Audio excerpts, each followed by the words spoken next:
Falar agora da tríade da mulher atleta, né?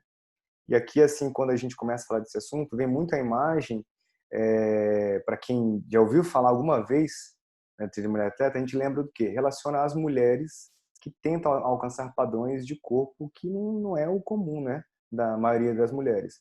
Tanto blogueiras, que a gente está acostumado agora a ver nesse Instagram, Facebook da vida, né? Quanto fisiculturistas, que antigamente nem se ouvia falar sobre isso, hoje é até comum, né, mulher, e ginastas, né? Igual a gente pode ver ali aquela ginasta ali. E para isso elas têm que fazer umas restrições alimentares, têm que ter uns cuidados muito acentuados que acaba às vezes prejudicando, né? Para poder chegar naquele corpo, seja pela estética ou seja pela performance, elas têm que fazer muita coisa da parte física, muito exercício, digamos assim, muita dieta, o qual faça uma restrição alimentar ou qualquer coisa do tipo que queime gordura, incluindo essas dietas low carb, cetogênica, qualquer dieta que a gente ouviu falar dessas mais restritivas, elas estão incluídas aqui nessa história. E os esportes, principalmente, que são afetados por essa necessidade de controle de peso, tipo ginástica, balé, corrida, o qual o peso ele influencia diretamente ou na aceitação do grupo, né, no caso de um balé da vida, alguma coisa assim, pode ser uma bailarina ótima, porém ela necessita que tenha aquele biotipo, aquela estética, né, magrinha, ou como parte do próprio esporte. Uma maratonista não vai conseguir nunca, provavelmente, se ela for uma maratonista com muito peso, porque correr 42 quilômetros não é para qualquer pessoa, tem que ter realmente uma estrutura própria para isso. Então, seja por um motivo ou por outro, ficar nesse shape, digamos assim, é algo muito difícil, né? E aí que surgiu, então, a tríade da mulher atleta, que é uma nomenclatura mais antiga e que hoje a gente já está chamando de Red S. Deixa eu só minimizar aqui, porque essa tela tá me incomodando, cara. Agora ela aparece. Isso. Para mim ela tá aqui, para vocês não tá. O RED-S, que é Reduced Energy Disponibility, né, para quem lembra da prova que vocês fizeram, ela é basicamente uma baixa disponibilidade energética que a pessoa, o corpo está tendo menos energia do que ele precisa. Esse é o resumo da história, tá? Mas aí, vamos colocar aqui dentre as causas, igual está aqui escrito, a deficiência relativa de energia, a ingesta insuficiente de calorias ou excesso de gasto de energia.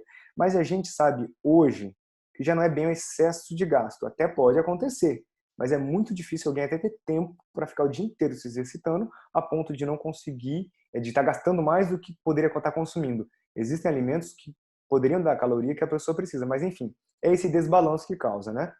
Por consequência, essa condição de baixa energia tem uma alteração dos sistemas, o qual a gente vai relembrar, inclusive, uma figura depois daquele artigo que eu mandei para vocês lá, daquela prova, eu vou abrir daqui a pouco, com alterações do sistema neurológico, então incluindo psicológico, endocrinológico, alteração hormonal, às vezes laboratorialmente identificada, às vezes não, mas a gente nota queixas ligadas à parte endocrinológica, tá? Incluindo função menstrual, função óssea, imunidade também, a gente sabe que tem alteração, né? A síntese de proteína, no caso, uma hipertrofia, ou mesmo queima de gordura que fica prejudicada.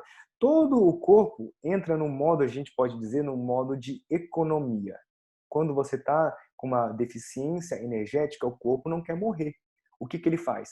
Vamos reduzir o gasto. Vamos reduzir a qualquer custo o gasto de energia. Tudo que eu puder fazer que seja necessário para diminuir o meu gasto energético, o corpo faz. Isso, lógico, não é de imediato, é depois de um tempo ou quando a pessoa se encontra numa baixa disponibilidade energética, tá? E para também a gente dizer sobre o Red S, né? Tem alguns estudos, que é um que eu vou mandar para vocês depois o artigo, inclusive vocês têm, acho que ainda, se duvidar, guardado, que é aquele que demonstrou que ocorre principalmente em atletas quando estão naquele número de corte, lá lembra? De 30 quilocalorias por quilo de massa livre de gordura, que é a massa magra, em resumo, né? É, que quando você está consumindo, por cada quilo de peso, cada quilo de peso ativo, né, que é a massa livre de gordura, menos que 30 quilocalorias, o corpo tende a entrar nessa recessão, nesse modo de economia. Então, isso é uma nota de corte, só que já avisando, é o número que estabeleceram para ter um balizamento, tá? Porque não é assim que as pessoas entendem. O corpo, o organismo de cada um tem uma resposta diferente. Tem gente que pode estar, mulheres principalmente, acima desse valor e já está na síndrome na tríade da mulher atleta ou Red S, e tem mulheres que não, que pode às vezes estar abaixo do 30 e não estão. Então, assim, isso aqui é só uma nota de corte para vocês terem aquela noção do lembrar disso, como que se calcula, tá? A, é baseado no peso de massa magra. Como que se faz, para vocês lembrarem? Como que eu sei quanto que tem? Um dos exames é a bioimpedância. Aquele aparelhinho, eu tenho a minha, ela dá pra gente essa massa livre de gordura. Mas qual que é o melhor hoje para se fazer? A DEXA. A DEXA é a densitometria de corpo inteiro, né? É como se fosse uma densitometria óssea, só que ela tem um software próprio para ver gordura, água, osso. Ela consegue destrinchar melhor e definindo qual tecido que é o quê, com isso ele chega mais próximo do valor real, tá? Só para relembrar aqui, por curiosidade, né? Se um dia falarem assim, qual que é o método padrão ouro para avaliação de antropometria, né, para avaliação corporal? É a secção, tá? Então, assim, não vamos entrar nessa porque é a dissecção. Mas ninguém está afim de virar um presunto, um cadáverzinho para ser dissecado e dali ver quanto tem de gordura. Depois disso é a pesagem hidrostática, só para lembrar, que seria aquele método que se entra na água, o tanto de água que sai fora da banheira, o que altera do volume ali, aí faz o cálculo de densidade, enfim, uma loucura da física que ninguém quer relembrar agora, ensino médio. E depois que a gente tem a DEXA, tá bom? Como os métodos mais fiéis, fidedignos em relação a essas aferições, só por curiosidade. A prevalência dos distúrbios aqui você pode olhar é de 20% entre 23% atletas de elite do sexo feminino, adultas e adolescentes. Então, 20 as adultas, 3 adolescentes, 8 e 3% entre os homens. Na verdade, isso aqui é um número estimado pelo estudo, tá? Eu, particularmente, na minha pouca vida de experiência clínica, mas que já foi muito intensa, ao meu ver, isso ocorre com mais frequência ainda. É que fica sendo ainda subdiagnosticado. As mulheres acham que está tudo bem, a perda de performance às vezes é algo discreto, a alteração do ciclo menstrual já fazia parte da rotina dela, ela acha que é por causa do estresse, acaba sendo subdiagnosticado, então elas não procuram ajuda médica nem nada. Então isso aqui, inclusive era um estudo que eu queria ter feito lá no NAR, que é o Núcleo de Alto Rendimento de São Paulo. Se alguém um dia puder acompanhar, dá uma entrada no Instagram deles, vocês vão ver. É onde aquela equipe de revezamento 4x100 masculina treina, que ganhou o Mundial de Revezamento Masculina ano passado, que está classificado para a Olimpíada de Tóquio. Tem umas mulheres da seleção, a equipe brasileira de rugby masculina e a feminina treinam lá. É um local bem interessante. Uma galera que estuda muita ciência junto a alto rendimento. Enfim, e lá eu ia desenvolver uma pesquisa dessa, acabou que pela correria, vida louca, tive que voltar para Campo Grande e ia virar um mestrado, inclusive. Eu ia fazer sobre isso nas atletas de lá. Mas tudo bem, só a título de curiosidade. Então, isso é, pelo que eu noto, mais frequente do que está até agora nos estudos, tá? É que os estudos hoje, eles têm dois grandes grupos, que é um grupo europeu e um grupo americano, tá? E basicamente dois centros grandes que estudam isso no mundo. Então, não tem muitos locais estudando sobre esse assunto ainda para poder ter mais números mais fiéis, tá? Aí aqui fala, inclusive, overtraining, que você quer de uma aula antiga que eu tinha, porque hoje, na verdade, a gente nem usa muito mais essa terminologia overtraining, tá? Então, mas na verdade, a gente ainda, como ainda fala muito, é um desequilíbrio entre o estresse do treinamento e a recuperação. A recuperação entra desde o descanso real, tá? Quanto as condições do corpo recuperar. Nisso entra a alimentação, que normalmente não era falado. Se você assistisse uma palestra de overtraining 10 anos atrás, eles iam falar que era o excesso de treinamento que causa overtraining. Só que, como eu te falei, que as pesquisas estão avançando, a galera está descobrindo mais sobre treinamento, sobre o que causa as alterações e tudo mais, e essa parte da nutrologia, inclusive, está evoluindo muito, estão vendo que, na verdade, o overtraining nem tanto é pelo treino, tá? Porque senão todo atleta de triatlon, de qualquer outra modalidade com muito componente de treinamento, que chega a fazer 3 treinos por dia, os caras fazem natação de manhã, aí pedala no almoço, funcional à noite, aí no outro dia acorda, corre, aí depois no almoço é o dia do pedal de novo, à noite às vezes um descanso, aí no outro dia, tipo, é 2 a 3 treinos por dia e muitas vezes todos os dias. Então assim, você pensa, todo mundo teria. E não é bem assim que acontece, quando tem acompanhamento. Porque quando não tem, óbvio que esses atletas são mais predispostos a essa situação de overtraining, tá? Overreaching. Overreaching é o que a gente busca quando treina. Quando a gente treina, a gente busca, sim, ter uma lesão, você machucar mais do que o corpo está preparado, para que ele tenha um processo inflamatório, tenha um catabolismo inicial, e na sua recuperação, ele sim hipertrofie, tenha um anabolismo, uma recuperação tecidual, recuperação energética e tudo mais, para que ele se encontre posteriormente num nível maior do que ele estava antes. Então, tem que existir um overreaching, uma lesão, só que quando essa lesão ela continuamente está sendo sempre mais catabólica do que o tempo de descanso ou nutrientes necessários para que ele se recupere, para ocorrer o anabolismo, aquele momento de reparação, é um overreaching não funcional. Tá? A gente chama de overreaching não funcional. É lesão, pouco descanso, lesão de novo, pouco descanso ou poucas condições de reparação, lesão. Isso vai fazendo a pessoa entrar num overtraining. Tá? Porque o overreaching funcional, você machuca, lesiona, inflama, o corpo entra numa degradação e logo vem o momento de recuperação, anabolismo, recuperação dos tecidos e tem um platôzinho, uma melhora, o qual você se encontra posteriormente, gradativamente, em níveis acima do qual você estava antes. Uma adaptação positiva, tá bom? Então, o overreaching, ele é bom, ele tem que existir, desde que seja o overreaching funcional. Então, esse nome é interessante, porque quem for para essa área de fisiologia de exercício vai ouvir mais esse nome, esse termo, tá? Então, o overreaching funcional ele é importante e é necessário para que tenha uma supercompensação e no final dessa compensação você ter, ao longo de um ciclo de treinamento, uma melhora de desempenho, seja de força, seja de resistência ou de qualquer variável que você está buscando melhorar, tá bom? O overtraining já seria o contrário, um overreaching não funcional, o qual está levando o corpo para uma escada abaixo, uma ladeira, o qual tende a piorar, tá bom? Então, assim, para você, na hora que você está fazendo diagnóstico, que viu que a pessoa está tendo uma piora do rendimento, uma piora da performance, ou lesões consecutivas, ou qualquer alteração que justifique pensar no overtraining, aumento de frequência cardíaca em repouso, aumento de estresse emocional, irritabilidade, perda de sono, a mulher começar a alterar a menstruação, lesões recorrentes, sensação de fadiga, baixa concentração, tá? Tudo isso que eu estou falando são sintomas ligados ao overtraining, que está ligado diretamente ao Red S, tá? Que é o que a gente está conversando, que antigamente se chamava tríade da mulher atleta. Então, uma coisa está puxando a outra. Então, todas estão aqui numa cadeia, tá bom?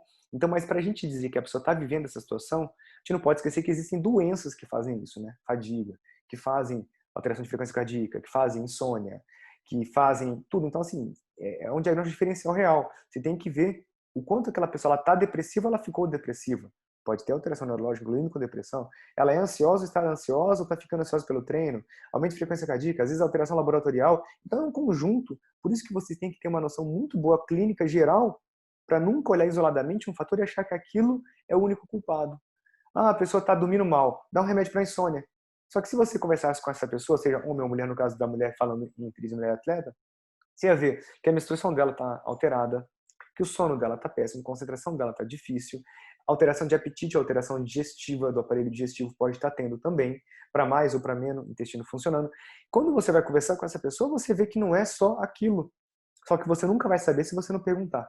O paciente só vai chegar no ginecologista, se vocês forem ginecologistas, falando que teve alteração menstrual. Aí vocês vão pegar aquele organograminha lá do médico curso ou da aula de vocês e olhar. Ah, tá, alteração de fluxo. Tem que fazer análise primeiro estrutural. Então tá, ultrassom. Aí depois análise hormonal. Vai lá, LH, FSH, estrógeno, progesterona. Ah tá, não, tá tudo bem. E a maioria das vezes tá bem, tá? Você vai fazer um ultrassom, tá normal. Você vai fazer a dosagem dos hormônios, tá tudo normal. Aí você fala, ah tá, então a amenorreia hipotalâmica. Beleza. Se você ainda pensar nisso, tá ótimo. Porque é o que acontece no caso da mulher com a atriz da mulher atleta. Mas se você nem pensar nisso, ah não, você não tem nada. Vamos corrigir isso aqui com anticoncepcional. Aí você dá anticoncepcional. Você resolve o problema, mas não a doença. Tá bom? Você resolve a queixa, mas não a doença. Isso é uma das coisas que está acontecendo. O ortopedista, quem é que vira ortopedista? Não, eu não quero medicina esportiva, é clínico demais, tem que pensar demais. Aí você está lá no seu consultório, chega o paciente para você com uma lesão recorrente na coxa, ele acabou de recuperar, fez fisioterapia, a dor voltou, está machucando, você não entende de gesto esportivo, você não entende de alimentação, você só entende de cirurgia. O que você faz? Você pede a ressonância para ele. Aí você pede a ressonância, vem lá, uma inflamaçãozinha, uma tendinopatia. Aí depois de 3 meses o cara está na outra coxa, na coluna, uma outra lesão. O que você faz? Você pede ressonância. Vem lá, uma inflamação, não vem nada. Não, vai para o fisioterapeuta. Aí depois de mais 4, 5 meses o cara está com outra lesão. E você nunca parou para perguntar para ele se essas lesões recorrentes, porque não são cirúrgicas, não é a sua área, se não tem isso, como que está o sono? Se está comendo direito, se ele aumentou o volume de treinamento num determinado período de tempo, se ele está tentando fazer uma dieta para secar naquele momento, tá? Então, você tem que perguntar para ele. Nós, como médicos, temos uma obrigação, mesmo quem não quer ser clínico, de algum momento ser clínico na vida, tá? Por quê? Porque está tudo correlacionado. A gente está falando aqui desses distúrbios, a gente vai ver daqui a pouco aquela figurinha típica, e tá tudo uma coisa ligada com a outra. E os distúrbios aqui, falando agora, voltando para a mulher, são importantes e tem que lembrar sempre, ainda mais mulher, que é mais comum, não é obrigatório, comportamento alimentar.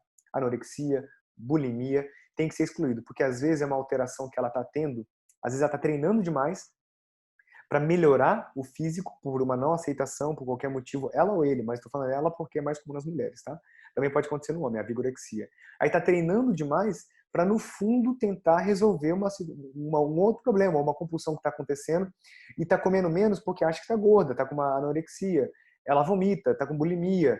Então, assim, tem que tomar cuidado se essa baixa disponibilidade energética não é decorrente a um outro problema que às vezes é do problema de relação com os pais, com o namorado, ela já tinha um transtorno psiquiátrico e acabou só manifestando ali no esporte ou na parte nutricional, tá bom? Então isso aí é importante para o médico ter essa habilidade e só vai descobrir de uma maneira, conversando. Não tem outro jeito, tá? Passa para frente. Então, aqui, como eu já falei tudo isso aqui, da parte de fadiga, depressão de glicogênio, eu falei até na aula anterior, que acontece porque se você está comendo menos, o glicogênio está baixo, glicose do sangue está baixo, glicogênio muscular baixo, glicogênio hepático baixo, tudo fica mais baixo. O que acontece? Hormônios contrarreguladores. Aumenta a adrenalina, noradrenalina, as catecolaminas, né? Cortisol se eleva, o glucagon se eleva. Então, tem uma resposta endocrinológica também para contrarregular, para jogar, lançar a mão de mais glicose no sangue. Inclusive, em casos extremos, de ocorrer a gliconeogênese, né? Para quem lembra lá, que é a destruição de proteína para a produção de energia. Isso pode acontecer também, tá bom? Tudo que acontece aqui, eu já tinha falado da parte de sono, na parte a parte óssea também tem que lembrar, gente, principalmente nas mulheres, por conta do estrógeno, dos estrogênios, que tem uma queda quando você está em falta, o corpo entende assim, ó, não vamos deixar hormônios anabólicos em excesso. É isso que acontece, na verdade, na mulher e no homem. Então, para quem fica até o final, eu vou mostrar um presentinho aqui de um caso de um paciente meu, jovem, 28 anos, em que, inclusive, ele me procurou por uma queixa de que não estava conseguindo emagrecer e que no exame dele veio uma testosterona linda. Vocês vão gostar de ver, tá? Me lembra, por isso que foi bom agora a gente falar sobre isso. E na mulher acontece a mesma coisa. O corpo entende que estrogênio é hormônio, bem ou mal, hormônio anabólico também, como eu falei. Osso anabólico de músculo. E no homem, a testosterona, que é um hormônio altamente anabólico, até muito mais, mas também são. O corpo, ele diminui esses hormônios. Então tem essa queda que entra aquilo lá que o Evaí tinha perguntado, tá? Da parte do estrógeno, tá? Mas enfim, aqui ó, trate com descanso e alimentação. É o modo de tratar, mas eu vou falar mais à frente depois, com mais calma. Aqui, existem escalas para se tentar identificar. Só que essas escalas, elas são mais naquele lado psiquiátrico. Só que por quê? Porque muitas vezes está ligado a depressão, falta de libido, ansiedade, são muitas vezes um dos primeiros sintomas que se manifestam, insônia. Então, sintomas neurológicos, muitas vezes, nesses pacientes, são os primeiros sintomas que se manifestam. E aí você fala, poxa, como que eu vou diagnosticar alguma coisa que nem no laboratório não apareceu? Alimentar, às vezes, a grosso modo, parece que está indo bem, só que é o que eu estou te falando. Então, muitas vezes, os sintomas, como são mais psicológicos, tem escalas que podem ajudar. Tá? Essa BDI, que é para depressão, a BAI, que é para ansiedade, POMS, o RESQ, mas, enfim, essas escalas também não estão muito formuladas a ponto de você usar para dar um diagnóstico certeiro. O diagnóstico certeiro ainda não tem, tá bom? Isso tem que ser feito na competência do médico mesmo, na habilidade dele de entender o que está acontecendo. E para a tríade da mulher atleta, eu vou abrir aqui, inclusive, aqueles lá que são os formulários, tá? Daqueles de ansiedade e tudo mais. Mas isso aqui eu não vou nem bater muito em cima porque ele não é tão interessante. Deixa eu abrir aqui para vocês aquele gráfico que consegue exemplificar muita coisa pra gente. Esse aqui, ó. Só que não está compartilhando. Deixa eu abrir para vocês aqui para compartilhar. Compartilhar esse. Que é para vocês se lembrarem da nossa provinha, esse aqui. Opa, não era para fechar, é para abrir. Nossa, gente, tô fazendo confusão aqui, peraí. Ah, tá aqui, achei. Foi mal. Aqui. Ó, o Red S, ele é muito mais amplo do que a tríade da mulher atleta, porque quando a gente falava em tríade da mulher atleta antigamente, eu já nem cheguei a pegar esse momento, eu já cheguei no Red S lá na residência, é o seguinte, a tríade ela é constituída de alteração menstrual, ciclos anovulatórios, alteração óssea, bone health, então a desmineralização óssea, tá? Ah, mas como que eu vou saber que está tendo desmineralização óssea? Calma. E a baixa disponibilidade energética. A baixa disponibilidade energética, quando a pessoa chega, como que eu identifico? Inquérito alimentar. Aplicativos podem ser usados, tá? MyFitnessPal, deixa eu me lembrar de um outro. Me fugiu. Qualquer aplicativo, qualquer forma de cálculo, aquela tabela da Unicamp, ela me fugiu o nome dela também, de cálculo nutricional. Qualquer Fat forma. Secret. Isso, Fat Secret, boa! Olha o nosso atleta aí. Fat Secret, exatamente. Então, com ele você consegue ver quantas quilocalorias a pessoa está consumindo. E ali você divide através, obviamente, feito algum exame que vê a massa livre de gordura, pode ser uma bioimpedância, você vê dividindo depois a caloria pelo peso, você vai ver quantos que vai vir, 30, 20, 18. Nesse caso que eu vou mostrar para vocês depois, eu vou mostrar inclusive no aplicativo que eu uso, o WebDiet, que eu monto a dieta dos meus pacientes, eu vou mostrar como que estava a de um paciente meu antes e como que depois, o que eu ajustei. Mas no caso é masculino, só vai ser um pouco chato por causa disso. Que aqui começou a aula por causa da ginecologia. Por que a ginecologia? Porque na mulher foi evidenciado inicialmente isso. Mas por que foi evidenciado? Viram que tinha correlação da mulher que diminuía a menstruação, que alterava o ciclo menstrual com a baixa ingesta alimentar. Foi aí que deu gatilho, o start para a galera começar a falar, cara, tem alguma coisa em comum que cruza essas duas coisas, da mulher que tem alteração menstrual com a mulher que está com baixa disponibilidade energética, descobriu assim, está comendo pouco, está ficando doente, está machucando, está alguma coisa acontecendo. Aí que chamou a atenção do pessoal, porque no homem é muito mais discreto. Pode acontecer todos os sintomas, todos, de lesão que a gente falou, de alteração gastrointestinal, igual está aqui, ó, imunológico, pode ter queda da imunidade, cardiovascular, aumento da frequência cardíaca, normalmente é um dos sintomas mais comuns, mas pode ter sintomas de hipotensão, outros sintomas que não tão comuns. Psicológicos, sim, agressividade, irritabilidade, de modo geral, alteração de sono, tá? Concentração, a pessoa se queixa. Às vezes causa confusão com depressão. Eu já atendi paciente idoso que tem um componente depressivo, tratava com a psiquiatra, só que a psiquiatra, depois de eu fazer o diagnóstico desse caso que eu vou contar para vocês, que ela é casada com esse paciente meu, ela viu que realmente a parte alimentar também influencia nisso. Então, já tem uma tendência, uma depressão, ela está em deficiência energética, pode agravar aquele quadro, tá? Então, mais uma dica, vamos emagrecer. Isso aí é uma dica que eu uso, tá, no meu consultório. Eu vejo o paciente tem perfil psiquiátrico ou o paciente não tem perfil psiquiátrico. São duas linhas que a partir dali você começa a tratar para você ver se você pode fazer uma dieta restritiva, se é interessante fazer uma dieta com jejum intermitente, porque se vai deixar a pessoa muito tempo em restrição, ela vai ter compulsão. Enfim, daqui só uns viés assim de consultório que a gente pode um dia bater mais papo sobre essas coisas que você tem que levar em consideração. Por quê? Porque a restrição alimentar, no caso energética, ela agrava o sintoma que a pessoa já tem. Se ela já tem uma tendência a ter lesão muscular, ela em deficiência energética, ela vai lesionar muito mais. Agora tem atleta que eu já atendi lá, maratonista, o cara morador de rua, juro por Deus, era ultramaratonista. Só nos treinos do cara era 30K por dia. O cara comia, nem ovo não tinha todo dia. E o cara nunca teve uma lesão muscular. Eu atendi lá no Unifesp, eu fiquei retardado.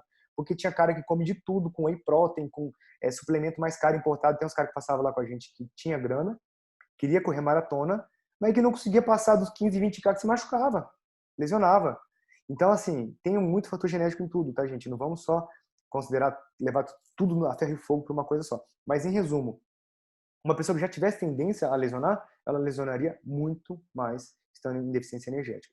E assim são os sistemas. Uma pessoa que já tem tendência aqui, ó, alteração hematológica, metabólica, se você não deixa aquilo muito bem alinhadinho, tende a piorar o ponto fraco da pessoa.